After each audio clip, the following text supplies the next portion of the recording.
এই মুহূৰ্তত জনাইছো এটা ব্ৰেকিং নিউজ মৰিয়নিৰ বাহনীৰ কাণখোৱাত হুকাবহ ঘটনা গা ধুবলৈ গৈ খলিল সমাধি দুই শিশুৰ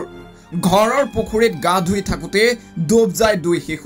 দুই শিশুৰ নাম মিন্টু গগৈ আৰু প্ৰাঞ্জু বৰুৱা কাণখোৱা প্ৰাথমিক বিদ্যালয়ৰ ছাত্ৰ আছিল শিশু দুটিৰ মৃত্যুত অঞ্চলজুৰি শোকাকুল পৰিৱেশ এই মুহূৰ্তত সেই খবৰ পুনৰবাৰ জনোৱাৰ চেষ্টা কৰিছো মৰিয়নিৰ বাহনীৰ কাণখোৱাত হুকাবহ ঘটনা গা ধুবলৈ গৈ খলিল সমাধি দুই শিশুৰ ঘৰৰ পুখুৰীত গা ধুই থাকোতে ডুব যায় দুই শিশুৰ নাম মিন্টু গগৈ আৰু প্ৰাঞ্জু বৰুৱা কাণখোৱা প্ৰাথমিক বিদ্যালয়ৰ ছাত্ৰ আছিল শিশু দুটিৰ মৃত্যুত অঞ্চলজুৰি শোকাকুল পৰিৱেশ পুখুৰীত গা ধুবলৈ গৈ দুজন শিশু এজন 8.5 বছৰ প্ৰাঞ্জু বৰুৱা আৰু মিন্টু গগৈ প্ৰাঞ্জু বৰুৱা হ'ল খেৰমিয়া গাঁৱৰ আৰু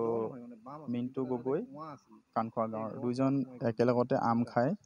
হাত ধুবলৈ গৈ পানীত খেল কৰোঁতে গা ধুবলৈ যাওঁতে মানে পানীত সোমায়ে মানে মৃত্যু হয় বৰ কৰুণ ঘটনা আমি বৰ মৰ্মাহত হৈছোঁ পুখুৰীটো লক্ষী গগৈ নামৰ এজন ওচৰৰে ব্যক্তি তেখেতো ঘৰত নাছিল সেই মানে অকণমান আৰু বেমাৰ হৈছিলে ঘৈণীয়েকৰ সেই কাৰণে হস্পিটেল গৈছিলে